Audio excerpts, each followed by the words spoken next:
kita semua yang terhormat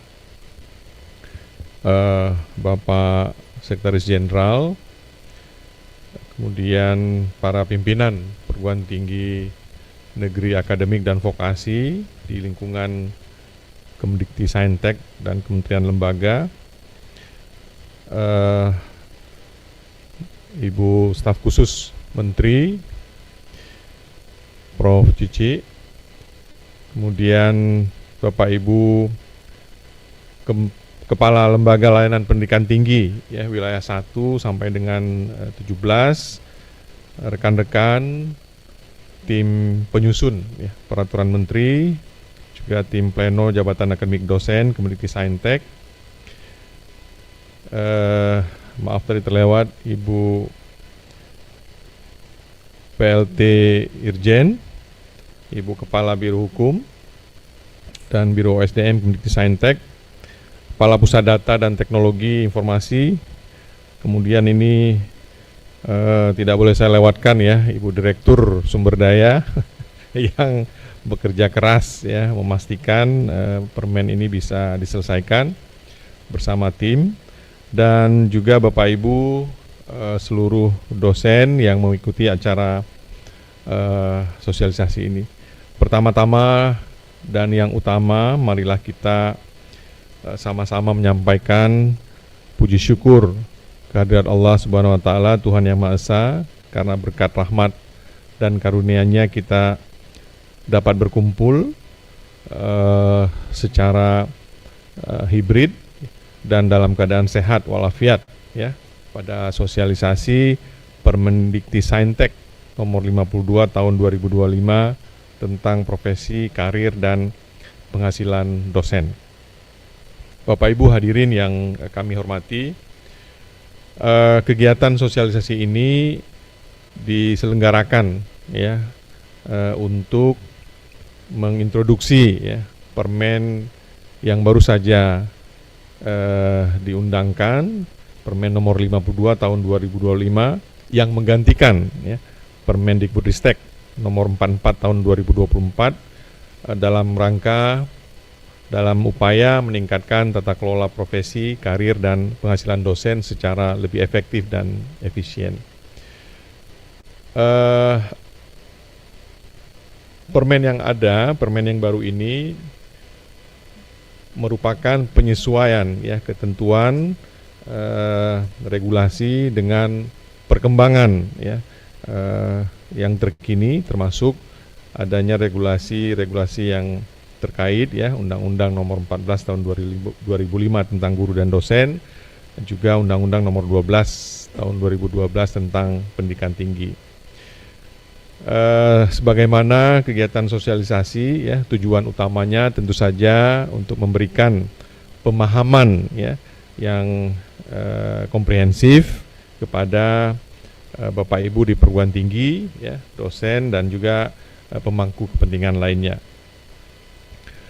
Pak Sekjen, Bapak Ibu sekalian, dalam substansinya ya permen ini mengatur ya tentang beberapa hal, termasuk status dosen ya, tetap dan tidak tetap, kemudian jenjang jabatan akademik ya, mulai dari asisten ahli hingga guru besar ataupun profesor, kemudian kualifikasi, termasuk hal-hal lain ya seperti delegasi ya kewenangan dalam penetapan jenjang akademik, kemudian adanya rekognisi terhadap profesor emeritus ya, dan juga membuka peluang yang lebih luas kepada diaspora untuk bisa membangun karir akademik di Indonesia dan lain sebagainya ya. Selain itu juga mencakup ya sertifikasi dosen ya, promosi jabatan dengan persyaratan angka kredit ya, uji kompetensi dan lain sebagainya, termasuk mengenai penghasilan ya, tunjangan profesi serta gaji pokok.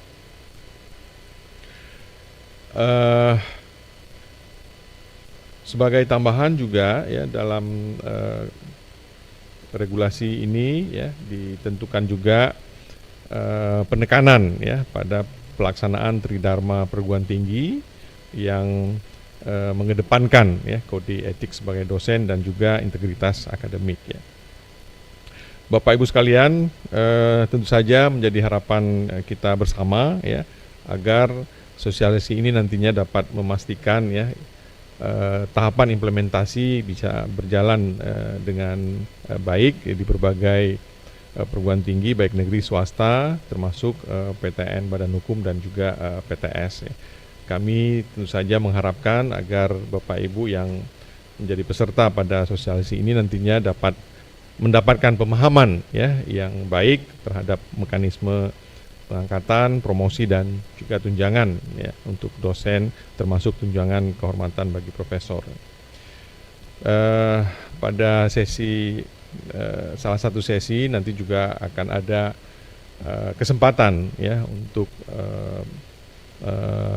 diskusi ya ataupun pertanyaan sehingga nantinya kita juga bisa menangkap, mengcapture masukan dan gagasan yang ada dalam rangka penyusunan petunjuk teknis lanjutan dari kementerian. Nah, sebagai tindak lanjut dari kegiatan ini nantinya kami di Direktorat Jenderal Pendidikan Tinggi ya bersama tim akan menyusun dan menyebarluaskan juga petunjuk teknis ya dan bahan pendukung implementasi, kemudian juga melakukan ya semacam pendampingan ya kepada LDIKT maupun perguruan tinggi ya khususnya terkait dengan delegasi kewenangan ya dengan pengelolaan karir dosen serta juga akan menyiapkan mekanisme pemantauan dan evaluasi dalam rangka pelaksanaan Permen 52 tahun 2025 ini. Demikian dengan demikian kami juga mengajak kita semua untuk dapat mewujudkan profesi dosen yang profesional dan berintegritas. Sekali lagi kami menyampaikan terima kasih atas kehadiran Bapak Ibu sekalian juga kepada tim ya yang telah menyiapkan acara sosialisasi pada pagi ini. Pak Sekjen dan Bapak Ibu sekalian, demikian laporan yang dapat kami sampaikan. Atas perhatian dan kerjasama yang baik kami sampaikan terima kasih. Billahi taufiq wal hidayah. Assalamualaikum warahmatullahi wabarakatuh. Selamat pagi, salam sejahtera. Om Swastiastu, Namo Buddhaya, salam kebajikan rahayu. Terima kasih. Terima kasih Pak Dirjen atas laporan yang telah disampaikan dan juga sambutannya. Bapak Ibu hadirin yang kami hormati, berikutnya adalah arahan sekaligus pembukaan kegiatan yang akan disampaikan oleh Sekretaris Jenderal Kementerian Pendidikan Tinggi, Sains dan Teknologi. Untuk itu kepada Bapak Togar Mangihut Simatupang kami persilahkan. Ya, terima kasih Amel. Assalamualaikum warahmatullahi wabarakatuh. Salam sejahtera. Om Swastiastu. Namo Buddhaya, salam kebajikan. Yang terhormat Bapak dan Ibu Direktur Jenderal Pendidikan Tinggi Profesor Khairul Munadi dan jajarannya, Irjen Dr. Inung Nur Sarifah, pimpinan perguruan tinggi negeri akademik vokasi di lingkungan Kemdikti-Saintek, Kepala Lembaga Layanan Pendidikan Tinggi Wilayah 1 sampai dengan 17, Staf Khusus Menteri, Profesor Cici Sri Cahyandari, Direktur Sumber Daya, Profesor Sri Suning Kusuma Wardani, Kepala Biro Hukum, Dr. Ineke, Kepala Biro SDM Kemdikti-Saintek, Profesor Amalia, Kepala Pusat Data dan Teknologi Informasi Kemdikti-Saintek, Dr. Andika, tim penyusun Peraturan Menteri, Permen Revisi Permen 44 menjadi Permen 52, tim Pleno Jabatan Akademik Dosen, Bapak dan Ibu dosen seluruh Indonesia. Alhamdulillah, Peraturan Menteri Nomor 52 Tahun 2025 tentang profesi, karir, dan penghasilan dosen telah diundangkan ditandatanganin oleh Pak Menteri pada tanggal 23 Desember dan diundangkan oleh Ibu Ineke, Kepala Biro, pada tanggal 24 Desember.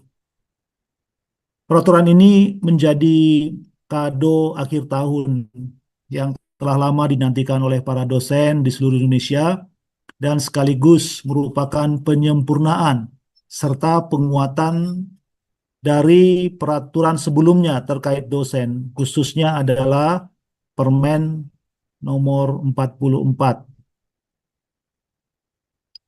Apresiasi terhadap tim yang dipimpin oleh Pak Dirjen yang telah bekerja hampir 1 tahun ini ya Pak ya.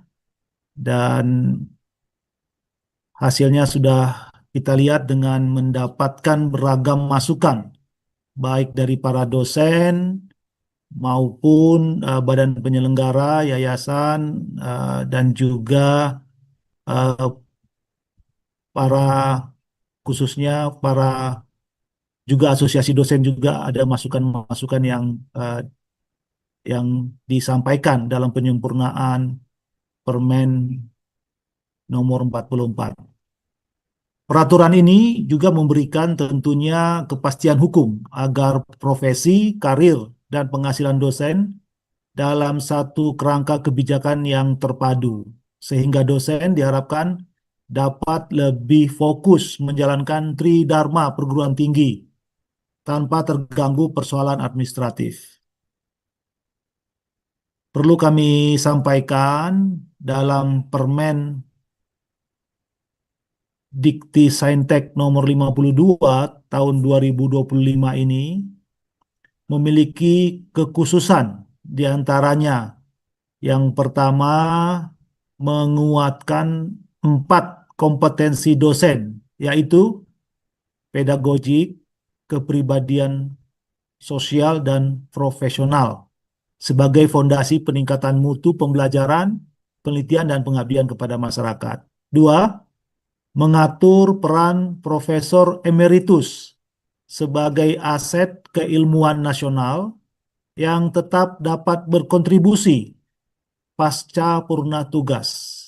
Selain itu, regulasi ini membuka ruang lebih luas bagi keterlibatan akademisi diaspora dan pengakuan pengalaman internasional dalam pengembangan karir dosen. Yang ketiga, mengatur pendelegasian kewenangan pengangkatan jabatan fungsional dosen kepada LL Dikti dan PTNBH tertentu yang telah memenuhi persyaratan. Kebijakan ini bertujuan mempercepat layanan, meningkatkan efisiensi, dan memperkuat otonomi perguruan tinggi. Dengan dikeluarkannya peraturan menteri ini katanya angka cantik ya, nomor 52 tahun 25, jadi mudah kita mengingatnya.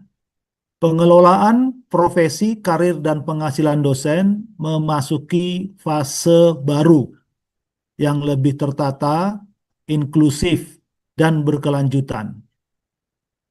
Kebijakan ini diharapkan membawa angin segar bagi para dosen, sekaligus mendorong kehidupan kampus yang semakin bermutu dan berdampak. Sekali lagi kami sampaikan terima kasih dan apresiasi yang sebesar-besarnya bagi semua pihak yang telah menyampaikan penyempurnaan peraturan menteri ini sehingga kita dapat menyuguhkannya dan menjadi pedoman untuk kita lakukan dalam taraf implementasi yang pada saat ini juga sedang diselesaikan petunjuk teknisnya.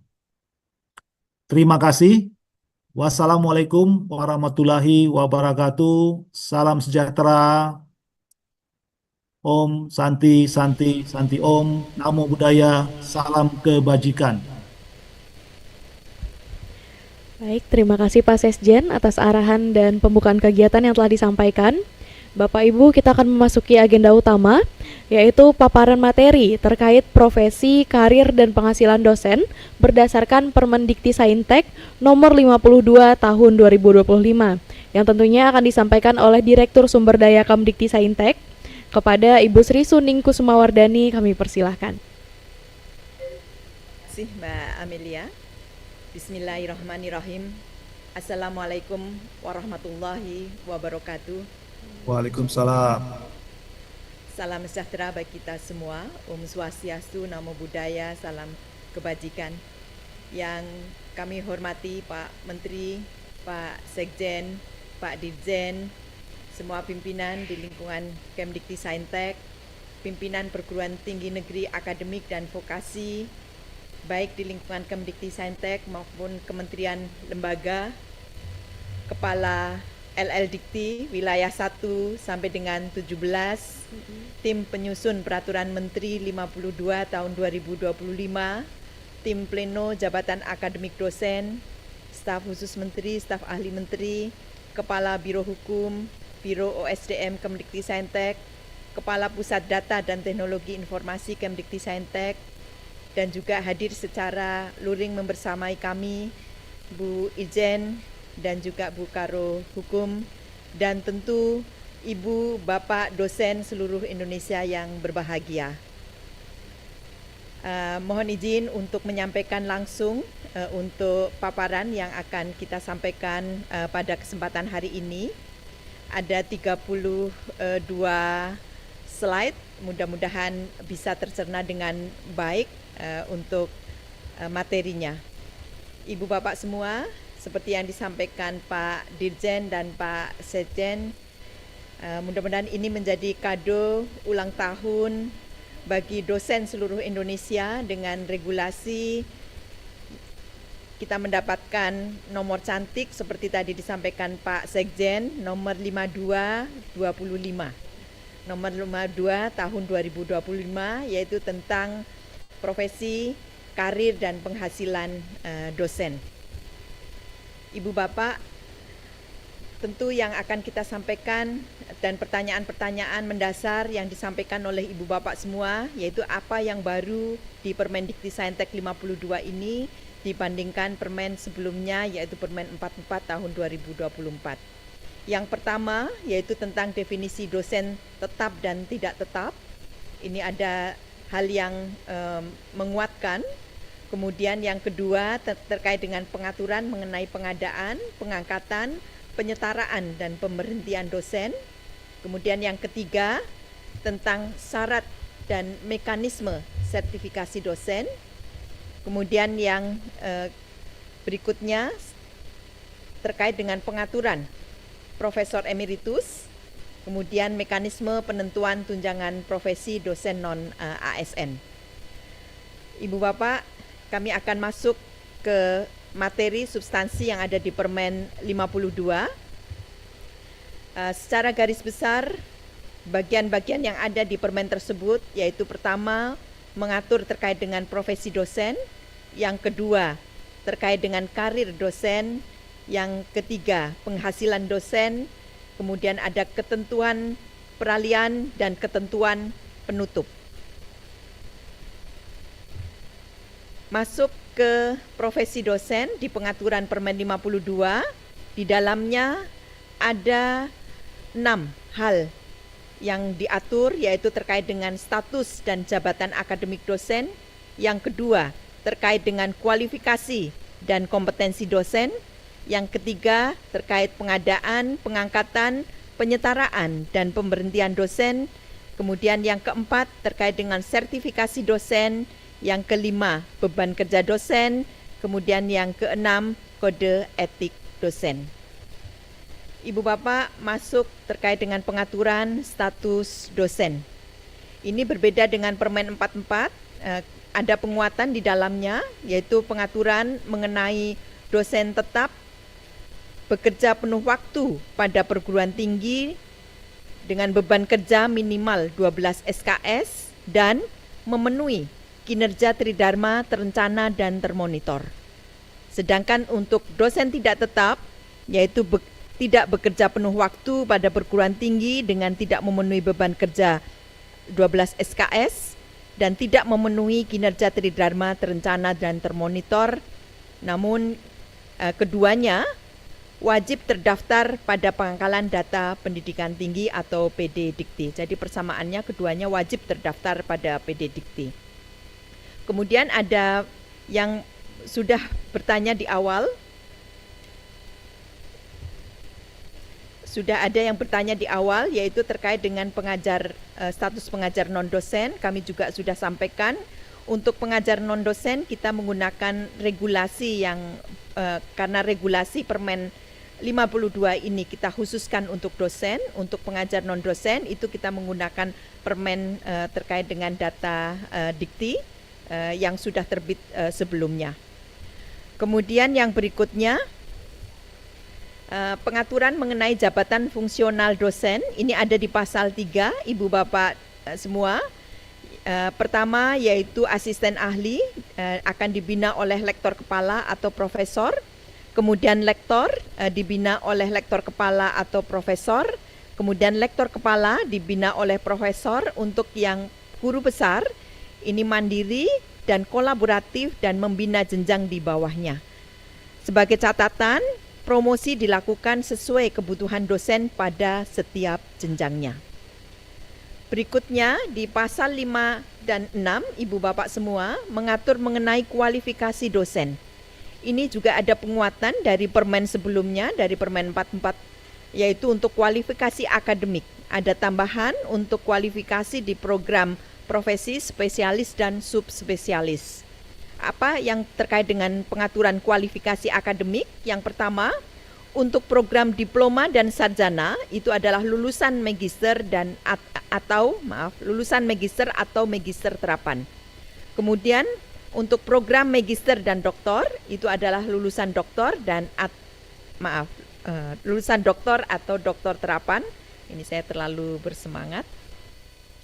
Kemudian yang berikutnya, program profesi adalah lulusan spesialis atau magister dengan pengalaman kerja minimal 2 tahun.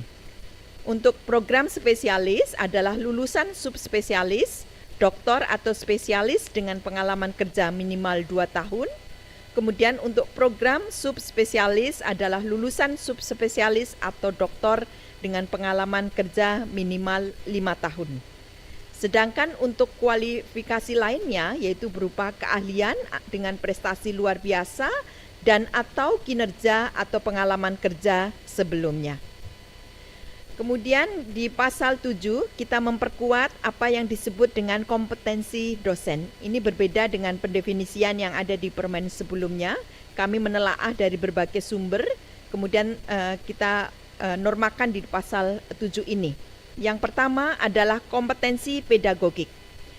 Kompetensi pedagogik ini adalah kemampuan merancang dan melaksanakan pembelajaran serta mengoptimalkan potensi mahasiswa melalui pengalaman belajar.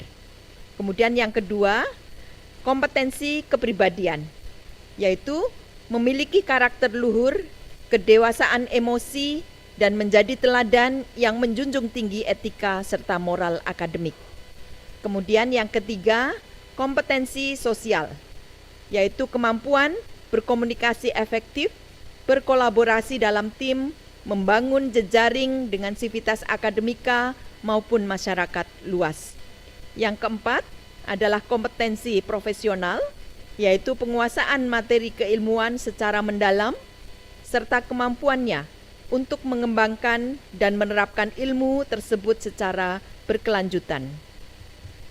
Berikutnya Ibu Bapak semua, pengaturan mengenai pengadaan, pengangkatan, penyetaraan, dan pemberhentian dosen.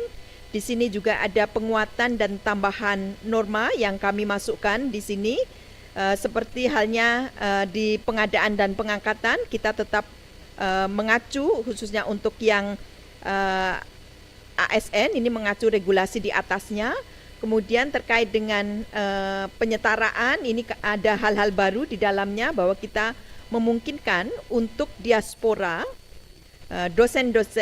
warga negara Indonesia yang menjadi dosen di luar negeri untuk menjadi dosen di dalam negeri. Kemudian juga ada pengaturan pemberhentian. Kami mulai dari pengadaan. Untuk pengadaan, ini pelaksananya dilakukan oleh Kementerian, PTNBH, dan Badan Penyelenggara. Sudah sangat jelas di sini Ibu Bapak semua, untuk PTN yang bukan PTNBH, ini tidak bisa untuk pengadaan, harus melalui kementerian untuk hal ini. Kemudian untuk syarat kualifikasi awal, yaitu asisten ahli, wajib memiliki ijazah magister terapan atau sertifikat profesi spesialis. Kemudian untuk lektor wajib memiliki ijazah doktor terapan atau sertifikat profesi subspesialis.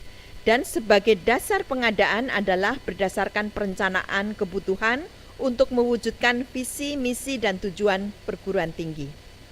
Kemudian untuk pengaturan mengenai pengangkatan, bahwa pengangkatan CPNS ke PNS itu dilakukan berdasarkan formasi jabatan sesuai dengan ketentuan peraturan perundang-undangan.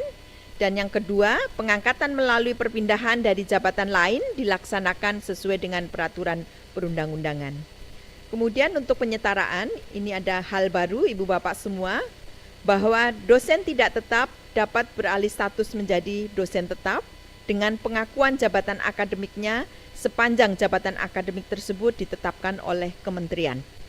Kemudian untuk dosen warga negara Indonesia dari perguruan tinggi luar negeri dapat beralih menjadi dosen pada PTNBH atau PTS dengan syarat telah memiliki jabatan akademik paling rendah associate professor atau sebutan lain yang setara dari perguruan tinggi luar negeri dan berusia paling tinggi 60 tahun. Kemudian pengaturan mengenai pemberhentian kita bedakan, yaitu pemberhentian atas permintaan sendiri dan tidak atas permintaan sendiri. Untuk pemberhentian atas permintaan sendiri dapat diangkat kembali menjadi dosen non-PNS dalam jabatan akademik sebelum diberhentikan. Kemudian untuk pengaturan tidak atas permintaan sendiri, ini diatur ada masa di mana dosen wajib untuk melakukan proses adaptasi sebelum kemudian ada permintaan diangkat kembali menjadi dosen. Ada di norma di ayat terkait dengan pasal tersebut. Nanti Ibu Bapak mohon bisa dipelajari. Kemudian yang berikutnya terkait dengan sertifikasi dosen. Untuk sertifikasi dosen ada pengaturan terkait dosen itu sendiri sebagai penerima manfaat dan juga PT penyelenggara. Untuk dosen persyaratannya adalah untuk mengikuti sertifikasi dosen adalah dosen sebagai dosen tetap. Kita tegaskan di sini untuk sertifikasi dosen syaratnya adalah sebagai dosen tetap. Kemudian yang kedua, memiliki pengalaman kerja sebagai pendidik pada perguruan tinggi paling singkat 2 tahun. Kemudian yang ketiga, memiliki jabatan akademik paling rendah asisten ahli. Dan yang keempat, lulus sertifikasi yang dilakukan oleh perguruan tinggi penyelenggara. Pengaturan mengenai perguruan tinggi penyelenggara, yaitu pertama, terakreditasi unggul. Kemudian kedua, memiliki program studi yang relevan dengan rumpun ilmu bidang studi dosen yang mengikuti proses sertifikasi dosen. Kemudian yang ketiga, persyaratan lain yang ditetapkan oleh Menteri berupa rekam jejak yang baik dalam pengelolaan dosen. Ibu Bapak semua, pengaturan berikutnya terkait dengan rincian BKD dan ketentuan tugas tambahan. Ada kegiatan untuk kegiatan pokok BKD, yang pertama perencanaan dan pembelajaran, kemudian membimbing dan melatih, kemudian evaluasi pembelajaran, kemudian penelitian, pengabdian masyarakat, dan tugas tambahan. Penjelasan mengenai tugas tambahan yaitu setara 9 SKS itu apabila memiliki peran sebagai pimpinan perguruan tinggi atau fungsi organisasi perguruan tinggi atau peran lain di luar perguruan tinggi. Kemudian untuk kewajiban dosen tugas tambahan yaitu minimal 3 SKS untuk pendidikan dan maksimal 16 SKS untuk total BKD-nya. Ibu Bapak semua, berkaitan dengan kode etik dan kewajiban moral dosen, ini memang berbeda dengan Permen 44 yang melampirkan kode etik yang sangat rinci. Kami melakukan proses telaah dengan Biro Hukum dan tim Ijen, kemudian disederhanakan menjadi norma yang ada di dalam Permen. Apa saja? Yaitu pertama, menjunjung integritas akademik, bahwa dosen wajib menjaga kejujuran dalam pelaksanaan tridharma serta tidak melakukan plagiasi atau pelanggaran karya ilmiah. Kemudian lingkungan aman yang inklusif, menciptakan kampus yang bebas kekerasan, menghormati keberagaman, dan menolak segala bentuk perundungan. Kemudian yang berikutnya menghindari konflik kepentingan, yaitu menjaga profesionalisme dengan menghindari benturan kepentingan pribadi dalam menjalankan tugas, kemudian menolak gratifikasi, yaitu dilarang menerima imbalan atau memanfaatkan jabatan untuk keuntungan pribadi baik dari mahasiswa atau pihak-pihak terkait. Jadi di sini adalah profesionalitas dosen sebagai kunci mutu pendidikan tinggi. Ibu bapak semua, masuk ke bagian berikutnya yaitu karir dosen. Ada dua hal pengaturan, yaitu terkait dengan pengelolaan kinerja dosen dan yang kedua promosi dosen. Apa yang terkait dengan pengelolaan kinerja dosen? Ibu bapak semua, penetapan indikator kinerja dosen ini ditetapkan oleh Dirjen. Nanti akan ada terkait dengan hal tersebut bahwa IKD dan BKD nanti akan menjadi satu, ya. Dan nanti pimpinan PT dapat menambahkan indikator tersebut yang belum ditetapkan. Kemudian yang kedua, pembinaan kinerja dosen. Yang ketiga, penilaian kinerja dosen yang dilakukan setiap periodik dalam 1 tahun kalender akademik. Berikutnya, regulasi mengenai promosi. Untuk promosi, ada promosi yang reguler dan promosi loncat jabatan dan penyesuaian. Masuk ke yang reguler, ibu bapak semua. Untuk yang promosi reguler itu adalah kenaikan 1 tingkat jenjang jabatan akademik bagi dosen tetap sesuai kebutuhan formasi dosen. Kemudian bagi PNS wajib memenuhi ketentuan pangkat golongan sesuai regulasi yang ada. Kemudian untuk loncat jabatan, bahwa akselerasi kenaikan 2 tingkat jenjang jabatan akademik sekaligus ini diberikan kepada dosen dengan pencapaian luar biasa. Syarat dan mekanisme khusus nanti diatur dalam petunjuk teknis. Kemudian yang ketiga, promosi penyesuaian. Bahwa pengakuan jabatan akademik yang dimiliki sebelum menjadi CPNS dilakukan setelah resmi nanti diangkat menjadi dosen PNS. Dan memperhatikan ketersediaan formasi pada jabatan akademik tujuan. Ini kita sudah lakukan dengan Kemenpan RB dan BKN untuk harmonisasi hal tersebut. Ibu bapak semua, berkaitan dengan promosi reguler untuk persyaratan naik jabatan akademik. Pertama, untuk persyaratan lektor. Untuk asisten ahli tentu menjadi ketentuan di pengangkatan pertama. Untuk naik ke lektor itu pertama harus memenuhi beban kerja dosen, kemudian memenuhi angka kredit pada jabatan lektor dengan proporsi angka kredit penelitian minimal 30%. Ini kita sesuaikan dengan regulasi atau aturan yang pernah kita punya bersama-sama.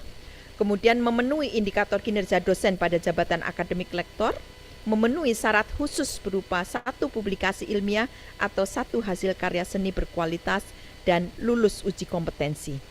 Untuk persyaratan lektor kepala sama, namun untuk angka kredit untuk jabatan lektor promosi ke lektor kepala dengan proporsi untuk penelitiannya yaitu dengan angka penelitian minimal 40%. Kemudian syarat khususnya 1 publikasi ilmiah atau 1 hasil karya seni berkualitas dan lulus uji kompetensi. Berikutnya untuk ke profesor. Untuk ke profesor, karena profesor ini memang satu jabatan akademik atau jabatan akademik tertinggi dan merupakan penilaian yang harus komprehensif dan rekam jejak yang memadai, sehingga kita juga mengkaji dari berbagai regulasi di atasnya. Yang pertama, memenuhi beban kerja dosen, memiliki gelar doktor terapan atau subspesialis, memiliki pengalaman 10 tahun sebagai dosen tetap. Jadi bukan jafung yang pertama, tapi sebagai dosen tetap.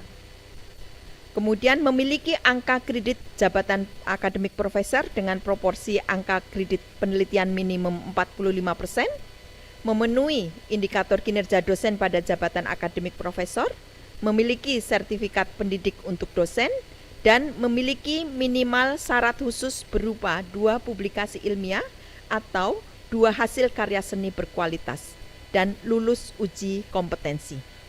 Kemudian berikutnya ibu bapak semua, ini mengenai pendelegasian kewenangan yang ada di Permen 52 tahun 2025. Untuk asisten ahli, jadi untuk asisten ahli, Ibu Bapak semua, untuk perguruan tinggi swasta yang terakreditasi unggul, ini bisa melakukan untuk penilaian asisten ahlinya, kemudian untuk KL, LPNK, kemudian LL Dikti, kemudian PTNBH, PTN, dan Kementerian Agama. Jadi kewenangannya bisa terlihat di sini. Untuk Kementerian Agama ini kami beri tanda, ini khusus rumpun ilmu agama. Kemudian yang PTNBH nanti melihat ketetapannya ditetapkan oleh kementerian. Kemudian untuk lektor, Ibu Bapak semua, untuk LL Dikti, ya, LL Dikti nanti mengampu untuk PTS, ya, kemudian KL mengampu untuk di lingkungan KL LPNK-nya, kemudian PTN itu sudah bisa mengatur untuk kewenangan lektor seperti halnya sekarang, dan Kementerian Agama. Kemudian yang lektor kepala, Ibu Bapak semua, PTNBH sudah bisa melakukan atau diberi pendelegasian kewenangan untuk melakukan promosi LK. Ya, kemudian yang lainnya sama. Kemudian untuk ke guru besar atau profesor itu sama dengan yang ada di sekarang, yaitu ada di kementerian. Kemudian khusus untuk rumpun ilmu agama ada di Kementerian Agama. Ibu Bapak semua, berikutnya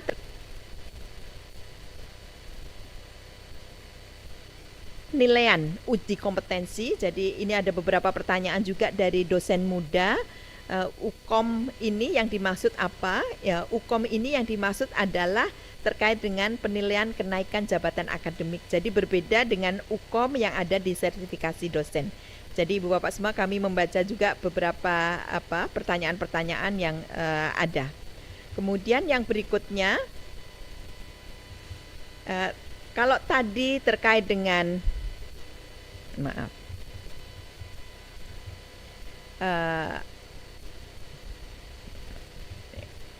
kewenangan, yang ini terkait dengan penetapan atau SK-nya, yang tanda tangan di SK atau yang menerbitkan SK-nya. Ya, jadi ini untuk mengaturnya. Kemudian yang berikutnya ketentuan baru, yaitu dengan Profesor Emeritus, bahwa dosen jabatan profesor yang telah pensiun dan memiliki prestasi itu bisa diangkat pada perguruan tinggi swasta atas persetujuan Senat Universitas. Kemudian statusnya nanti akan menjadi dosen tetap dan diperhitungkan dalam penjaminan mutu. Kemudian ketentuan masa tugasnya, masa tugas berakhir paling lambat pada usia 75 tahun dan menggunakan sebutan Profesor Emeritus yang ditempatkan di depan nama. Kemudian untuk hak dan penghasilan dapat memperoleh pendanaan APBN untuk penelitian dan pengabdian. Kemudian beban kerja ditetapkan oleh pimpinan PTS dan gaji dibayar oleh badan penyelenggara sesuai dengan Undang-Undang Ketenagakerjaan. Kemudian masuk ke pengaturan mengenai penghasilan dosen, yaitu berupa gaji dan tunjangan lain. Sumber dan komponen penghasilan dosen terdiri dari gaji pokok, kemudian tunjangan melekat, dan penghasilan lain atau tunjangan khusus. Untuk sumber pembayaran, penghasilan dosen dibayarkan oleh kementerian, kemudian oleh PTNBH atau badan penyelenggara, dalam hal ini PTS, selaku pemberi kerja sesuai dengan status kepegawaian dosen. Gaji pokok dibayarkan sesuai peraturan perundang-undangan untuk ASN atau ketentuan ketenagakerjaan dan di atas kebutuhan hidup minimal untuk non-ASN di PTS dan PTNBH. Di luar gaji pokok itu adalah tunjangan melekat, yaitu tunjangan yang melekat pada gaji seperti tunjangan keluarga, pangan, serta ketentuan lain yang berlaku. Kemudian yang berikutnya penghasilan lain berupa tunjangan khusus, meliputi tunjangan profesi, tunjangan fungsional, tunjangan khusus, tunjangan kehormatan, dan maslahat tambahan. Masing-masing sudah dijelaskan di dalam permen tersebut mengenai jenis-jenis tunjangan dosen, yaitu yang pertama untuk tunjangan profesi yang biasa kita sebut sebagai serdos. Ini diberikan kepada dosen tetap yang memiliki sertifikat pendidik untuk dosen, wajib memenuhi beban kerja dan indikator kinerja dosen, dan tidak sedang diberhentikan sementara. Kemudian untuk tunjangan fungsional, ini diberikan kepada dosen PNS dan P3K sesuai ketentuan peraturan perundang-undangan, melekat pada jabatan fungsional yang diemban. Kemudian untuk tunjangan kehormatan diberikan khusus pada dosen dengan jabatan akademik profesor, profesor yang diperoleh saat berstatus sebagai dosen tetap, dan wajib memenuhi kewajiban khusus profesor yang ditetapkan. Kemudian tunjangan khusus ini berkaitan dengan dosen yang bertugas di daerah khusus dan dosen yang diangkat atau ditugaskan oleh pemerintah atau badan penyelenggara. Terkait dengan besaran dan penghentian tunjangan, untuk tunjangan profesi yang biasa kita sebut sebagai serdos, ini adalah 1 kali gaji pokok berlaku bagi dosen ASN dan non-ASN dan ada penyetaraannya. Di dalam lampiran Permen 52 sudah kami sertakan untuk lampiran penyetaraan tersebut. Kemudian untuk tunjangan kehormatan guru besar itu adalah 2 kali gaji pokok, ini khusus untuk profesor. Kemudian untuk tunjangan khusus itu adalah 1 kali gaji pokok bagi dosen di daerah khusus yang sudah ditetapkan oleh kementerian. Kemudian yang berikutnya ada pengaturan mengenai pembatalan tunjangan, bahwa kementerian membatalkan tunjangan profesi, tunjangan khusus dan atau tunjangan kehormatan bagi dosen yang tidak lagi memenuhi persyaratan tunjangan dan atau terbukti melakukan pemalsuan dokumen persyaratan untuk tunjangannya. Berikutnya ini penyetaraan tunjangan profesi yang non-ASN, ini juga sangat ditunggu oleh teman-teman dari dosen PTS, dan ini ada di dalam lampiran Permen 52. Kami mengatur untuk gradasi dari penyetaraannya, dari mulai asisten ahli, lektor, lektor kepala, profesor, sehingga ada acuan atau dasar di dalam pemberian tunjangan profesi untuk non-ASN. Dan ada beberapa catatan di bawahnya, Ibu Bapak semua, bahwa masa kerja ini sesuai dengan pertama kali pengangkatan sebagai jabatan akademik dosen yang tercatat dalam sistem yang dikelola kementerian. Kemudian ada catatan yang kedua, itu yaitu hanya berlaku bagi dosen yang telah memiliki SK in passing sampai dengan tahun 2025. Sebagai informasi bahwa setelah ini kita tidak melakukan SK in passing untuk dosen PTS. Kemudian yang berikutnya ada catatan yang ketiga, yaitu yang di 4E, ini untuk mendapatkan tunjangan setara 4E harus memenuhi persyaratan tambahan 200 angka kredit. Jadi ini pengaturan yang tentu sangat ditunggu oleh teman-teman dosen PTS. Berikutnya Ibu Bapak semua terkait dengan penghasilan dosen untuk penghasilan lain, yaitu terkait dengan tunjangan profesi, di mana persyaratan pembayaran tunjangan profesi ini adalah memiliki serdos untuk dosen yang diperoleh pada saat berstatus sebagai dosen tetap, tidak sedang diberhentikan sementara dari jabatan dosen, merupakan dosen tetap sesuai dengan data kementerian, memenuhi BKD, memenuhi IKD, dan belum memasuki batas usia pensiun dosen. Kemudian kementerian memberikan tunjangan fungsional kepada dosen PNS dan dosen pegawai pemerintah dengan perjanjian kerja sesuai dengan ketentuan peraturan perundang-undangan. Kemudian dosen tetap yang telah memiliki serdos untuk dosen pada saat berstatus sebagai dosen tidak tetap dapat diberikan tunjangan profesi setelah melakukan penyesuaian sertifikat pendidik untuk dosen. Kemudian berikutnya untuk penghitungan tunjangan atau penghasilan lain berupa tunjangan khusus, bahwa kementerian memberikan tunjangan khusus kepada dosen yang bertugas pada perguruan tinggi yang berada di daerah khusus sesuai dengan ketentuan peraturan perundang-undangan. Kemudian tunjangan khusus diberikan kepada dosen yang diangkat oleh pemerintah, penyelenggara pendidikan tinggi, satuan pendidikan tinggi yang diselenggarakan masyarakat atau ditugaskan oleh pemerintah pada perguruan tinggi di daerah khusus. Kemudian yang ketiga, persyaratan pembayaran tunjangan khusus yaitu tidak sedang diberhentikan sementara, kemudian belum memasuki batas usia pensiun. Kemudian untuk tunjangan kehormatan, kementerian memberikan tunjangan kehormatan kepada dosen dengan jabatan akademik profesor yang memenuhi persyaratan. Kemudian persyaratan pembayaran tunjangan kehormatan itu adalah merupakan dosen tetap sesuai dengan data kementerian. Kemudian jabatan akademik profesor diperoleh pada saat berstatus sebagai dosen tetap. Kemudian tidak sedang diberhentikan sementara dari jabatan dosen, memenuhi beban kerja dosen, memenuhi indikator kinerja dosen, dan belum memasuki batas usia pensiun dosen. Kemudian dalam hal dosen tidak dapat memenuhi beban kerja dan indikator kinerja dosen, tunjangan profesi dan kehormatan bagi profesor diberhentikan sementara sampai beban kerja dan indikator kinerja dosen dipenuhi. Ibu Bapak semua sedikit memberikan gambaran hubungan antara BKD atau beban kerja dosen dan indikator kinerja dosen atau IKD. IKD ini adalah ada di dalam lingkup beban kerja dosen, di mana IKD ini adalah indikator pada setiap jabatan akademik dosen. Misalkan profesor itu punya tuntutan atau punya tanggung jawab pada jabatan akademik profesor harus menghasilkan apa.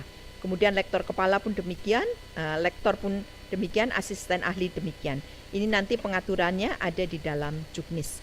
Mohon doanya Juknis bisa segera kita sosialisasikan karena kami bekerja paralel antara Permen dengan Juknisnya. Mudah-mudahan tanggal 2 bisa kita sosialisasikan. Tanggal 2 atau tanggal 2 atau Senin awal tahun depan ini sedang kita finalisasi. Kemudian yang berikutnya Ibu Bapak semua masuk ke ketentuan peralihan. Untuk dosen ASN di PTS tetap bertugas pada PTS yang bersangkutan sampai adanya pemindahan atau pemberhentian resmi sesuai ketentuan perundang-undangan. Kemudian mengenai profesor kehormatan, bahwa masa jabatan bagi yang telah memperoleh gelar profesor kehormatan tetap diakui hingga berakhir sesuai dengan SK pengangkatan. Kemudian mengenai perhitungan kinerja dosen sebelum peraturan ini berlaku tetap diperhitungkan dalam penilaian kinerja dan proses promosi kenaikan jabatan. Kemudian mengenai usulan kenaikan 2025 ini masih menggunakan Kepmen 63. Jadi yang terakhir ini adalah yang BUP. Kemudian nanti di 2026 sudah ada Juknis yang baru. Berikutnya Ibu Bapak semua, ketentuan penutup. Pada saat peraturan menteri ini mulai berlaku, Permen nomor 44 tahun 2024 tentang profesi, karir, dan penghasilan dosen dicabut dan dinyatakan tidak berlaku. Dan peraturan menteri ini mulai berlaku pada tanggal diundangkan, yaitu 24 Desember tahun 2025. Demikian Ibu Bapak semua, semoga bisa menangkap semua esensi yang ada di dalam Permen 52, tentu masih dalam cakupan melihat menyeluruh seperti itu Ibu Bapak semua. Nanti secara berjalan dengan waktu dan juga nanti ketika sosialisasi Juknis, nanti kami juga buka komunikasi dengan Ibu Bapak semua untuk kegiatan sosialisasi Juknisnya. Demikian, terima kasih. Wabillahi taufik wal hidayah.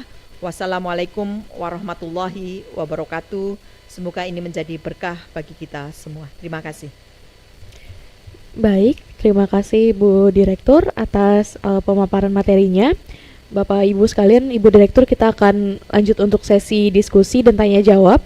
Jadi kami mohon kepada Bapak Ibu peserta yang ingin menyampaikan pertanyaan dapat menggunakan fitur raise hand, kemudian juga dapat menuliskan pada kolom chat dengan menyebutkan nama serta instansi. Kita akan buka untuk sesi pertama, 3 pertanyaan terlebih dahulu. Silakan Bapak Ibu raise hand.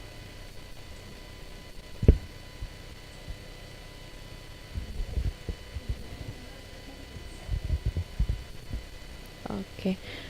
Baik, kita pertama untuk dari LL Dikti ada Bapak Yogi Murwanto, silakan Pak.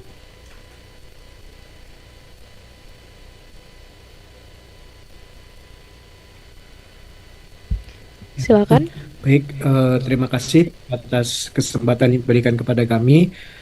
Terima kasih Bu Direktur atas paparannya, dan ini adalah merupakan sesuatu hal yang sangat baru, dan ini berita yang menggembirakan bagi dosen. Bu Direktur yang kami hormati, mungkin ada beberapa pertanyaan yang setelah mendapatkan paparan dari Bu Direktur adalah yang pertama itu adalah kaitannya dengan proses karir bagi dosen tidak tetap. Nanti kedepannya seperti apa Bu Direktur, mohon arahannya. Itu yang pertanyaan yang pertama. Terus yang kedua adalah terkait dengan perhitungan terkait dengan regulasi baru untuk tunjangan sertifikasi dosen bagi dosen tetap yayasan untuk di perguruan tinggi swasta. Ini kira-kira apakah akan diterapkan di tahun depan atau bagaimana? Ini kami mohon arahan, dan mungkin sekiranya kami di LLDT ini diberikan sebuah simulasi terkait dengan panduan atau regulasi yang baru. Takut nanti ada persepsi yang berbeda-beda antar kami di LLDT 1 sampai dengan 17. Dan yang ketiga adalah kami mohon izin Bu Direktur, mohon penegasan adalah terkait dengan TMT dosen tetap. TMT dosen tetap itu apakah dihitung berdasarkan pada SK dosen tetap yayasannya, atau apakah dihitung berdasarkan pada TMP SK fungsionalnya? Nah, ini kami tadi sudah dijelaskan, namun kami mohon penegasan terkait dengan hal ini. Yang keempat adalah terkait dengan kenaikan fungsional khususnya bagi PNS, itu apakah Izin jangan kalau banyak-banyak, ini yang banyak yang sekarang bertanya. hanya berdasarkan Pak, pada nilai SKP? izin Pak Yogi.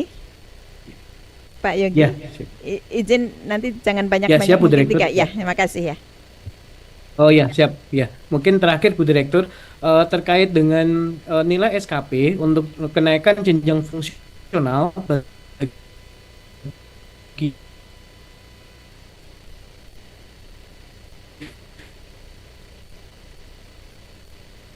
Ya. PNS yang saat ini adalah berdasarkan nilai SKP. Lalu ini kami mau Ya. Oke.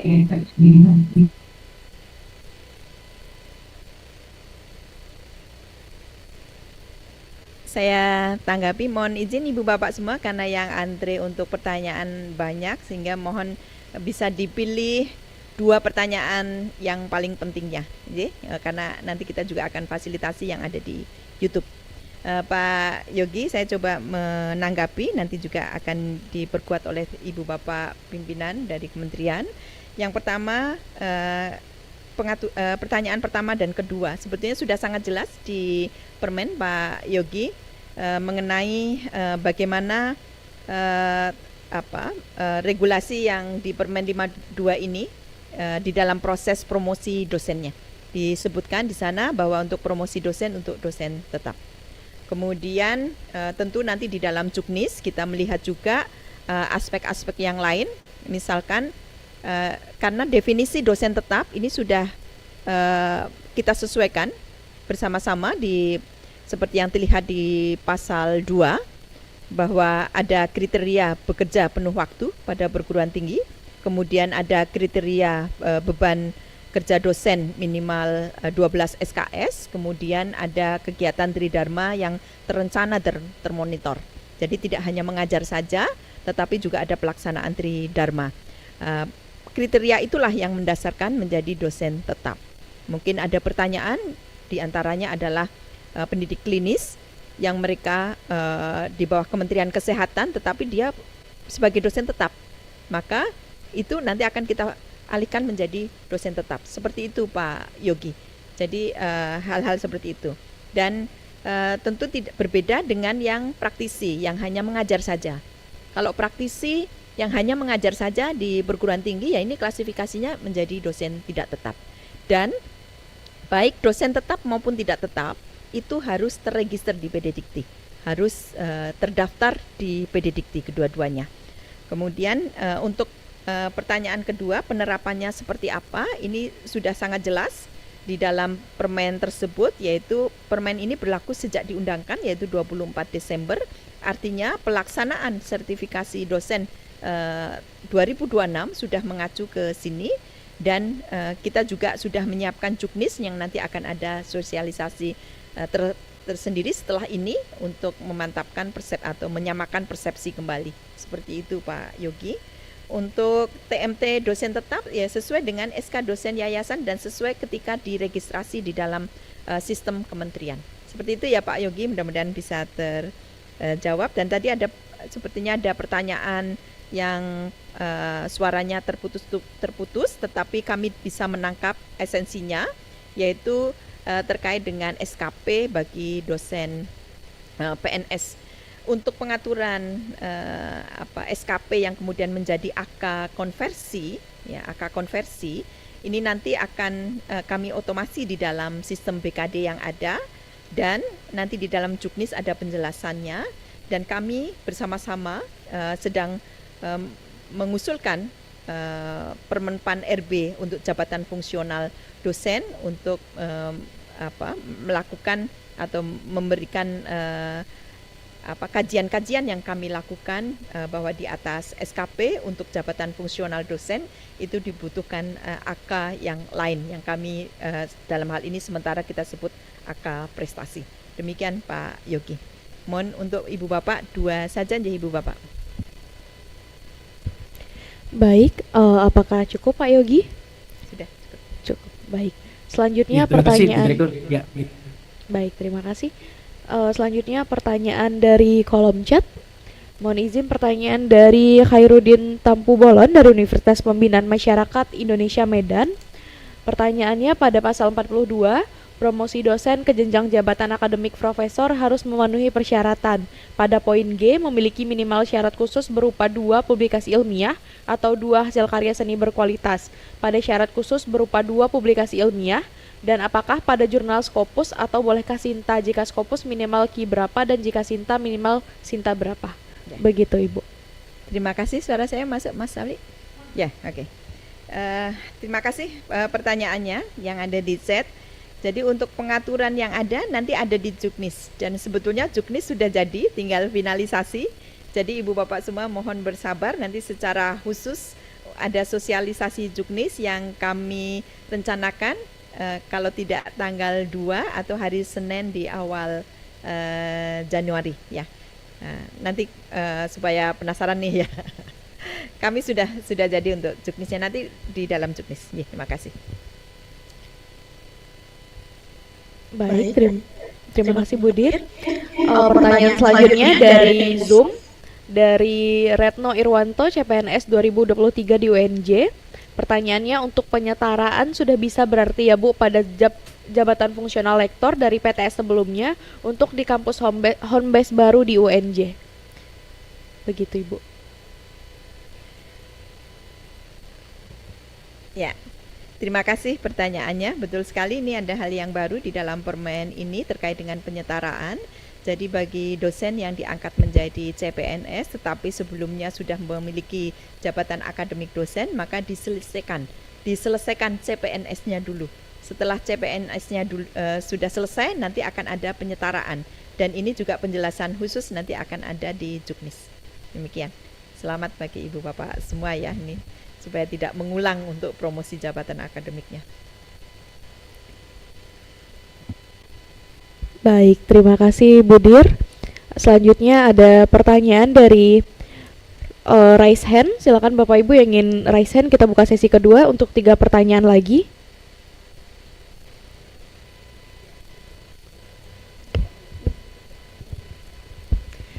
Baik, kita dari Bapak Arkasvidi, silakan Bapak.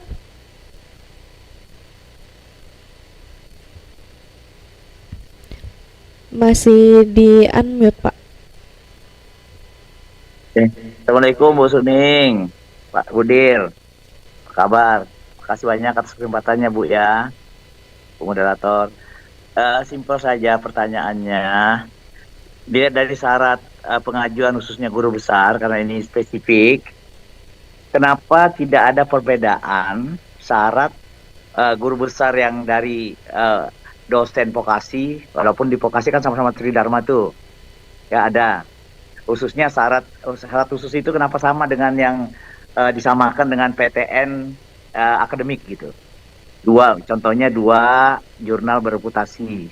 Nah, Kenapa tidak ada perbedaan syarat untuk guru besar yang berasal dari vokasi? Yang membedakan hanya seni saja di situ saya lihat. Tapi untuk vokasi tidak ada. Seakan-akan mengikuti syarat di PTN akademik. Padahal ini kesempatan kita melakukan dengan permen ini seharusnya ada perbedaan itu supaya ada jelas PTN vokasi ada syaratnya, seni ada, kemudian akademik ada. Mohon izin Ibu, terima kasih. Itu saja.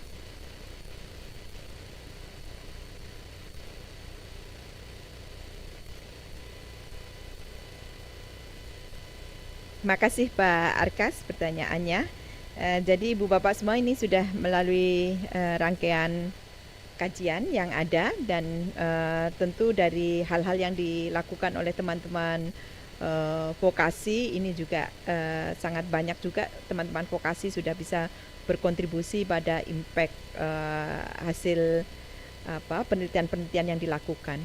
Dari hasil penelitian ini pun bisa menjadi hal yang positif itu di dalam pelaksanaan untuk terutama di hal publikasinya. Jadi Pak Arkas nanti untuk penjelasan lebih detail ini ada di Juknis. Jadi memang kami mengklasifikasikan kami mengklasifikasikan untuk PTN akademik dan vokasi ini bukan dalam hal publikasinya, tetapi dalam hal mungkin substansi di dalam publikasi, tapi jenis publikasinya ini tidak. Dan tentu Ibu Bapak semua ini kami mencoba melakukan supaya ada aspek antara dosen PTS dengan PTN pun sama di dalam proses promosinya. Kemudian bagaimana karakteristik di vokasi yang ada, mungkin nanti juga di dalam sosialisasi Juknis kami beri contoh-contoh yang sudah ada di dalam vokasi yang tentu punya kualitas atau kualifikasi yang baik seperti itu.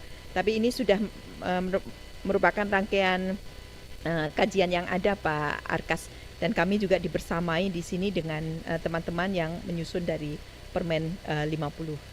Demikian Pak Arkas.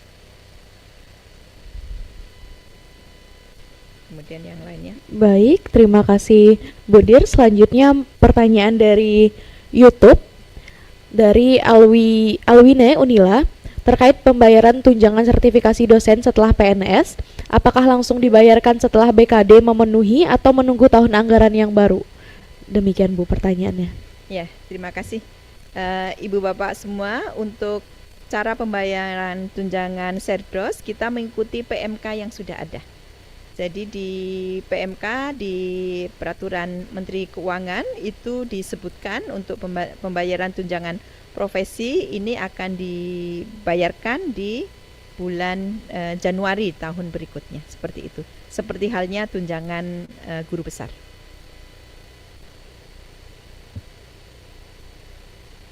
Baik, pertanyaan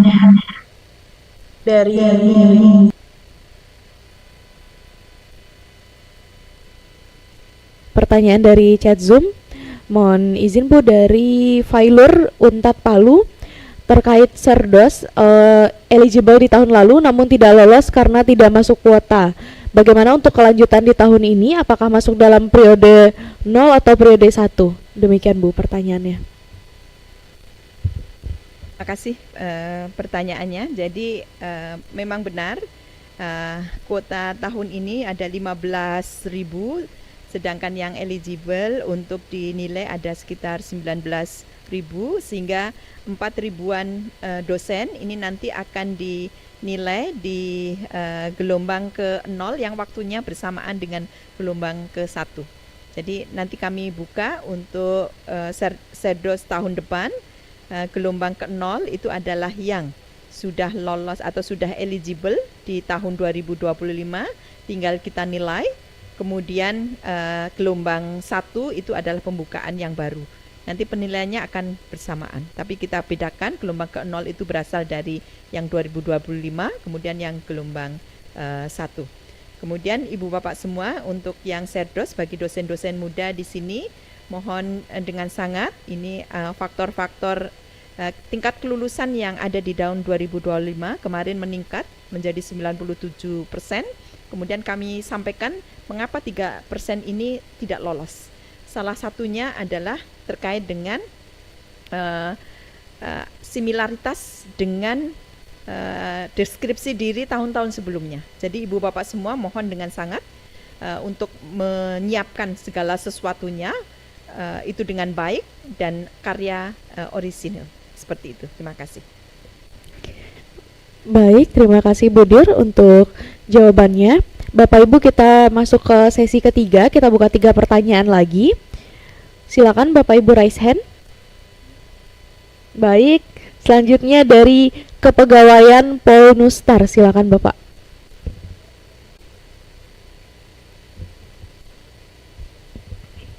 Terima kasih. Mohon izin, apa suara saya terdengar? Terdengar. Ya baik. Terima kasih, Bu Dir. Mohon izin Bu. Tadi dalam pemaparan tentang Permendikbudristek nomor 52 tahun 2025 disebutkan bahwa sertifikasi dosen disebut sebagai bagian dari profesionalisme dosen. Namun pada beberapa dalam tahun 2025 ini dalam implementasinya belum terlihat. Contohnya perbedaan nyata pada tunjangan kinerja antara dosen yang telah tersertifikasi dan yang belum tersertifikasi. Nah, dalam hal ini kan dosen yang tersertifikasi maupun yang belum tersertifikasi, tunjangannya kinerjanya dibayarkan sama. Nah, dalam kebijakan ini, bagaimana kebijakan ini dapat menjamin keadilan dan memberikan insentif yang proporsional bagi dosen yang telah memenuhi standar profesional melalui sertifikasi. Mungkin demikian Bu, terima kasih. Pertanyaannya dari Polnustar. Jadi untuk sertifikasi pendidik untuk dosen atau biasa kita sebut SERDOS, ini memang kekangan yang kita punya adalah alokasi atau kuota yang ada di setiap tahunnya. Sehingga kita sebutkan juga di dalam Juknis mengenai sertifikasi dosen bagaimana kita mengurutkan ya meranking untuk prioritas di tahun-tahun yang berjalan seperti itu. Dan berita baik bagi kita semua kemarin di dalam kebijakan mendasar dari sertifikasi dosen kita melihat portofolio dari dosen tersebut menghilangkan untuk administratif yang tidak kita butuhkan seperti halnya TPA, bahasa Inggris dan seterusnya. Ya, kemudian alhamdulillah di tahun ini sebagai informasi bagi kita semua ada 11 dosen disabilitas itu bisa masuk di dalam kuota SERDOS selama berjuang selama bertahun-tahun tidak mendapatkan. Kemudian yang berikutnya kita juga di tahun 2025 bisa meningkatkan dari 9.000 menjadi 15.000. Ya, mudah-mudahan kita berdoa ini ada ada hal yang bisa kita upayakan untuk bisa meningkatkan kuota SERDOS tersebut. Jadi memang kita terbatas dari kuota SERDOS-nya sehingga ada urutan berdasarkan Juknis yang ada. Kemudian untuk pertanyaan yang lain sepertinya mengarahnya ke sana ya Ibu Bapak semua untuk SERDOS-nya. Terima kasih. Baik, terima kasih Bu Dir. Selanjutnya pertanyaan dari chat Zoom. Dari Kementan, izin terkait uji kompetensi untuk AA dan lektor pada PTKL disebutkan uji kom diserahkan kepada PTKL. Pertanyaannya bentuk uji kompetensinya seperti apa? Demikian Bu. Ya, untuk UKOM di PTKL, terima kasih ini pertanyaannya. Seperti halnya sekarang, karena sekarang pun untuk AA dan lektor itu ada di PTKL yang ada. Yang membedakan nanti adalah terkait dengan syarat kriteria yang ada menyesuaikan dari Permen dan nanti akan ada Juknis yang kami akan sosialisasikan segera. Demikian mudah-mudahan bisa bisa menangkap esensinya. Kemudian yang lainnya sepertinya sudah cukup Ibu Bapak semua. Mohon bisa diambil dari YouTube satu Mbak. Baik, Mbak Amel. Siap Bu, pertanyaan. Nanti mungkin Pak Sekjen bisa menambahkan Pak Sekjen dari hal-hal yang ada dari YouTube. Baik, kita lanjut ke pertanyaan yang dari YouTube. bagaimana besaran tunjangan fungsional? Apakah ada peninjauan mengingat nilai mata uang yang sudah berubah? Demikian, Bu. Ya. Terima kasih Ibu Bapak semua. Pak Menteri dan Kementerian kita sangat peduli dalam hal isu kesejahteraan dosen, dan kami ada tim kajian kesejahteraan dosen, dan insya Allah dalam waktu dekat ada hal-hal positif yang bisa kami sampaikan untuk hal tersebut. Jadi menunggu hal-hal yang nanti kita akan sampaikan ke Ibu Bapak semua, dan itu sudah masuk di dalam kajian yang ada. Terima kasih. Baik, demikian Bapak Ibu untuk sesi diskusi dan pertanyaannya. Kita cukupkan. Pak Sekjen, ada tambahan Pak Sekjen? Ya, ini terima kasih ya semua pertanyaan-pertanyaannya. Tadi saya sudah memantau juga ya, baik pertanyaan yang ada di dalam chat. Nanti tolong Bapak Ibu sekalian bisa menyampaikan karena waktu kita terbatas. Ini luar biasa ini, dari ITS juga ya, ada Mbak Diah ini juga udah siap-siap bertanya. Yang pertama, kita akan buatkan semacam frequently asked questions ya, tentang hal-hal yang baru ataupun memang membingungkan. Yang kedua, ini memang tim lagi menyusun petunjuk teknis. Nah, di sana tadi banyak sekali pertanyaan-pertanyaan, termasuk juga mengenai angka kredit yang baru, yang integrasi, itu seperti apa, kemudian penyusunan lainnya, kemudian juga jurnalnya jurnal apa untuk kenaikan ke GB, dan sebagainya. Tadi juga dari Arkas ya, Direktur Poli, itu kan sudah dijawab tadi bahwa dosen itu pengertiannya sama, jadi kita nggak bisa beda-bedain antara dosen yang vokasi maupun yang akademik ya. Nah, jadi banyak hal nanti di situ akan dituangkan ke dalam petunjuk teknis. Tadi Bu Suning sudah menyampaikan pada awal Januari itu akan disampaikan juga sosialisasi yang sama. Tapi mohon Bapak Ibu sekalian, nanti pertanyaan-pertanyaan tambahan bisa disampaikan secara tertulis, dan juga kami mohon Bapak Ibu sekalian untuk dapat disosialisasikan di perguruan tinggi masing-masing ya, seperti yang hadir di sini ada Wakil Rektor, yang hadir adalah Direktur Sumber Daya Manusia, atau mungkin rekan-rekan yang di Senat. Mohon nanti akan ada sosialisasi sejenis di masing-masing universitas ya. Nah, dari sana nanti akan banyak tentunya pertanyaan yang muncul, dan itu nanti bisa disampaikan kepada kementerian. Demikian mungkin tanggapan dari saya. Sekali lagi terima kasih atas partisipasi semua rekan-rekan. Semoga dengan terbitnya Permendikti-Saintek 52 ini dapat membuat dosen semakin berkarya, dan juga kita bisa tetap untuk menjadi contoh bagi masyarakat. Terima kasih. Pak Sekjen, ini sekali lagi terima kasih Pak Sekjen dan Ibu Bapak semua, pimpinan dan para dosen semua. Seperti yang disampaikan, nanti kami akan menyiapkan FAQ dan juga materi hari ini. Kami sudah minta teman-teman sumber daya untuk men-share materi yang sudah disiapkan baik di channel YouTube maupun Zoom. Kemudian kita tunggu nanti untuk sosialisasi juknisnya, dan ini ada masukan juga terkait dengan pusat bantuan. Kami akan juga aktifkan pusat bantuan yang ada, karena ini pasti akan sangat membantu bagi Ibu Bapak semua. Kemudian tadi ada pertanyaan, saya lihat di chat yang penting untuk dijawab, bahwa untuk ke guru besar tidak harus 4C. Disebutkan di dalam Permen 52 ini untuk PNS itu adalah 4A. Demikian, terima kasih. Wabillahi taufiq wal hidayah. Wassalamualaikum warahmatullahi wabarakatuh. Salam sehat selalu. Kami kembalikan ke MC.